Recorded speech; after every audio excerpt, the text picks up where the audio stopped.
Aquel, pues desde luego merecerá la pena su lectura. Simplemente yo quiero agradeceros vuestra presencia aquí a los dos. El Ayuntamiento de Alhambra del Rey está encantado con que vengáis y nos presentéis este libro. Y ahora os dejo vosotros la palabra para que nos expliquéis en qué consiste. Muchas gracias.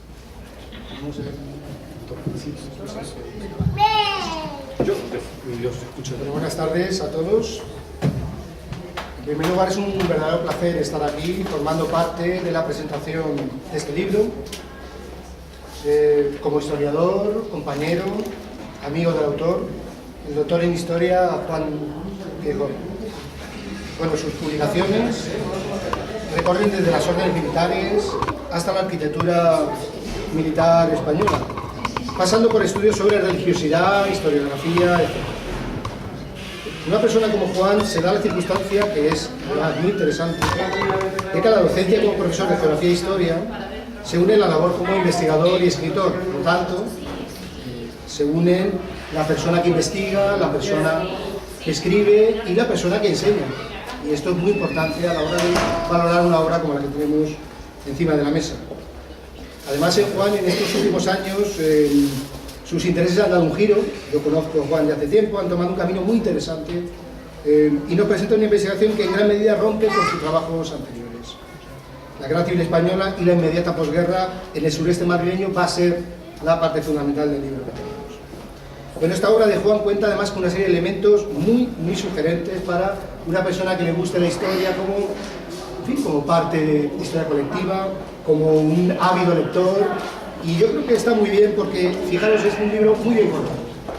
Es agradable, es ameno, es entretenido además. Se ocupa además de asuntos muy especiales. Asuntos además que tienen un interés historiográfico muy actual, llevan muchos años teniendo interés historiográfico, pero que siempre vuelven, son asuntos que regresan. Por ejemplo, el secuestro y asesinato de un dirigente de un partido pequeño, muy importante durante la Guerra Civil, como es Andreu Nin, una persona clave, sobre todo por su relación con los servicios secretos rusos, con una serie de historias, y porque hace unos años se descubrieron unas cosas en Alcalá que volvieron a traer otra vez el tema. Yo estuve mirando, estuve por ahí investigando, indagando, y bueno, al final no, se hicieron una serie de análisis de ADN y estas cosas genéticos, y bueno, no salió que era seguro, pero todavía volvemos como tema recurrente y muy interesante, insisto. Además, todo esto vinculado con esa actuación de servicios secretos soviéticos y su influencia bastante importante en el desarrollo político de la zona republicana, absolutamente vital.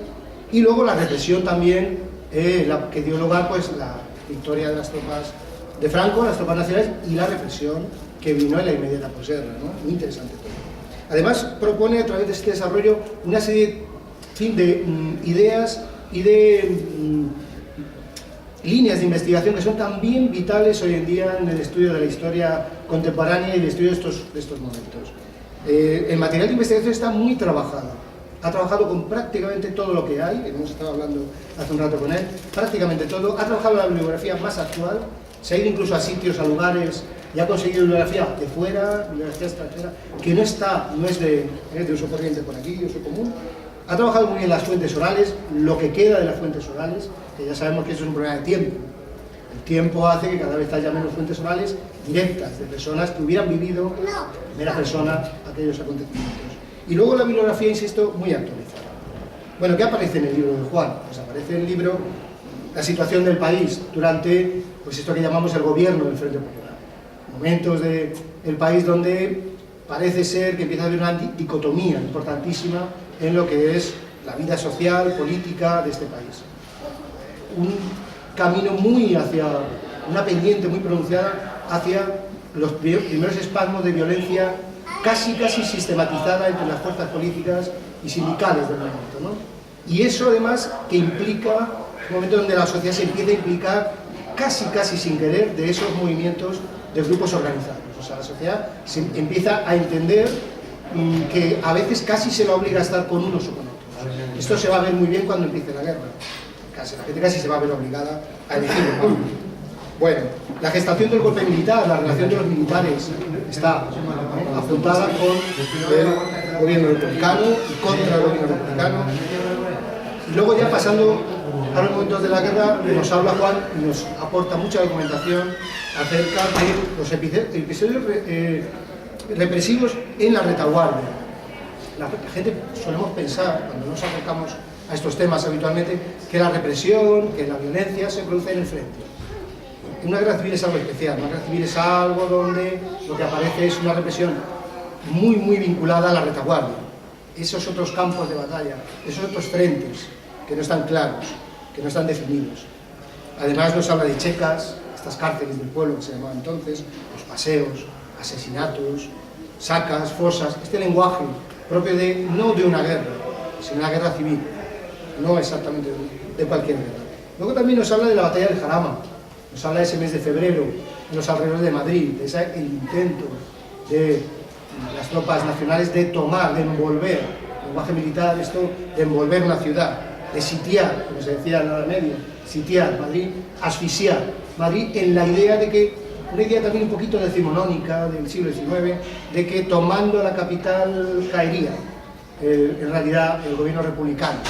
Bueno, pues esos momentos dentro, además nos los enfoca muy bien dentro del asalto, intento global de asalto en ese invierno, primavera del 36-37, ese intento por tomar al asalto Madrid. Pues está muy bien relatado. Luego nos habla del caso concreto de todo el entramado, todos los entresijos del dirigente Andreu Nin y su desaparición. Desaparición, insisto, que seguimos, es un caso que seguimos, un caso abierto, donde hay aportaciones. Juan aporta más. Está muy bien porque aporta también su propia indagación, su reflexión. Y bueno, está bastante bien conocer una persona que lo estudia de primera mano, pues por dónde pueden ir los tiros, ¿no? Y luego el final de la contienda y esos momentos que van a durar bastante, esa posguerra, primera posguerra, y la represión de aquellos que habían sido derrotados en la guerra, que fue también muy dura, como había sido la guerra. La salida de la guerra fue muy dura, en muchos sentidos. Fue muy dura en el sentido económico, fue muy dura también en el sentido para muchas personas que perdieron la guerra, y fue muy dura también para personas de los dos bandos que murieron y sus familias pues encontraron, pues, y sus familiares que nunca regresaron. También fue muy dura para la gente que se tuvo que marchar. ¿De acuerdo? Bueno, algunos aspectos un poco que Juan nos propone. Una guerra, cuando uno lee el libro se da cuenta que una guerra, como cualquier conflicto bélico, es uno de los acontecimientos más terribles, más sórdidos que puede vivir un ser humano. O sea, leyendo este libro uno se da cuenta rápido. La percepción que tiene en cuanto lo lee es que es excesivamente sórdido. Además, una dramática experiencia individual y colectiva.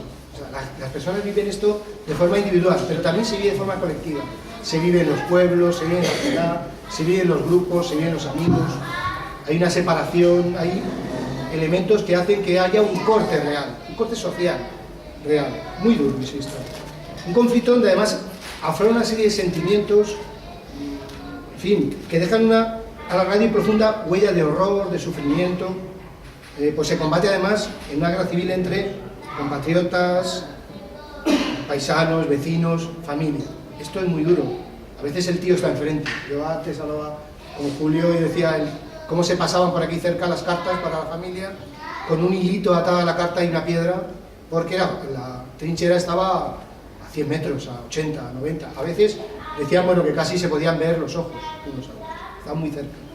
Y esto, bueno, sufrimiento, pasión, emoción, todo esto aparece en la guerra civil y ha quedado.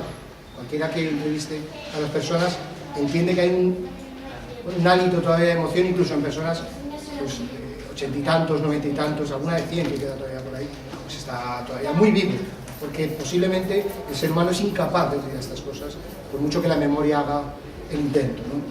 Bueno, algo que se observa además en muchos libros acerca de nuestra guerra civil es que los soldados de a pie, no los dirigentes, no los generales de uno y otro bando, no los grandes políticos, no, el soldado de a pie, el paisano, que llamamos a veces, que de pronto le ponen un uniforme, a veces el de Pancho Villa, famoso, a veces nos cuenta Juan, como los guerrilleros, de pronto aparecían con la alpargata, con cualquier cosa, con una señal, con el puño o con la mano abierta, lo que fuera.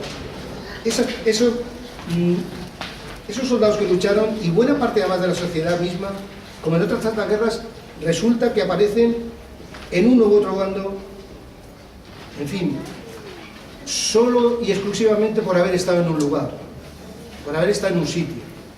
Por lo tanto, ellos a veces dicen, yo he entrevistado a mucha gente de estas, a veces dicen, yo estaba en el bando de los que mataban y morían. Y esto la verdad es que me llega mucho. no estaba en el bando de unos, de los otros, no, en los que mataban y morían. Esto es una guerra en realidad. La guerra a veces la presentamos, en fin, con un tinte un poco, en fin, de valerosidad, algo caballeroso. Bueno, la guerra tiene sobre todo mucho de muerte y tiene mucho de violencia, fundamentalmente de violencia. Y esto llega realmente a la gente. Muchos no tenían realmente claro el por qué estaban allí, contra quiénes luchaban, prácticamente se defendían sus vidas. Y no sabían realmente. La guerra, dicen muchos, que decidió por ellos. El desarrollo de la contienda decidió en qué bando estaban. Yo estaba aquí, la guerra me coge, me llaman a filas, pues ahí estoy. Quiera o no quiera, y yo me adapto. Me adapto porque además el ser humano tiene siempre esa forma de adaptarse. Llevamos millones de años adaptándonos. Y también la guerra, que es un entorno diferente, el ser humano tiende a adaptarse. Y al final pues se entronca, se engarza en un bando, en una compañía, en una unidad, y tira, vive, y bueno, ahí hace su vida durante los meses que dure la guerra, intenta sobrevivir, en el fondo. Además, el golpe militar y la propia dinámica que tomaba la guerra, y esto es muy importante en nuestra guerra, yo creo, fueron allanando un camino inquietante, hacia ambientes cada vez más extremos, donde asoman fenómenos irracionales de violencia, de odio, una crueldad excesiva, represión, asesinato, y además, Juan lo dice muy bien, todo aderezado con una sensación extraña, inquietante, de impunidad. Sobre todo fuera del frente se nota una sensación, cuando uno entrevista a la gente, de impunidad. Y la impunidad que dan, pues más allá de los frentes, esto que se llamaban el paseo, la checa, los comités de salud, las sacas, juicios sumarísimos, los tribunales estos famosos populares, las auditorías de guerra, en fin. Y además, un sórdido que va apareciendo, y sistemático también, trabajo de delincuencia integrada. Aparece una delincuencia integrada. Hay elementos muy interesantes donde uno lo que ve cuando lo estudia es pura y dura delincuencia. No hay nada más. Y en esa pura y dura delincuencia aparece toda la panoplia de odios, de miserias, absolutamente todo. A veces organizada y a veces es cierto que desorganizada. En las estructuras de poder locales, sobre todo, es donde más se puede estudiar esto, y que están alimentadas fundamentalmente, y eso a mí me parece interesante, los primeros días de la guerra. Ahí se alimenta buena parte de esta delincuencia organizada. Ahí se liberan personas de la cárcel, aparece esa persona que estaba medio fuera de la ley o rondando esa línea roja, y ahí se integran. Y ahí tienen muy buen encaje. Son personas de pistola, personas de tiro fácil, y ahí encuentran, insisto, y esto se puede ver perfectamente a lo largo y ancho de la geografía española. Los primeros días se alimentan mucho de esto. Juan nos lo cuenta también, nos aparece, en fin, yo creo que es muy interesante. Al final, el 1 de abril, como todos sabéis, de 1939, después de 3 larguísimos años de combate a lo largo y a lo ancho de nuestra geografía, la guerra terminaba oficialmente con aquel, si recordáis, escueto y cuartelero parte, firmado de puño y letra de Franco y corregido incluso, con su propia pluma, en Burgos, que era la sede entonces del cuartel general del Generalísimo.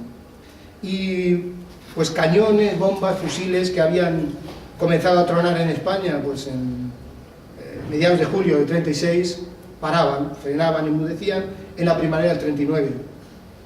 Dejando paso para muchos españoles, pues la verdad, una parte es cierto que bastante, en fin, negativa, bastante penosa, de exilio, violencia, represión y cárcel. Es verdad que para otra parte de este país, esa es la pena, que no hubiéramos hecho, en fin, un ejercicio de integración al final, pues el nuevo Estado franquista aparecía como liberador, aparecía como realmente un Estado, en fin, amable, triunfador en todo caso. Y aunque esto estuviera envuelto, ya sabéis todos, en cartillas de racionamiento, hambre y la destrucción tremenda que había tenido el país. Bueno, al final de todo, 1000 días de guerra que dieron.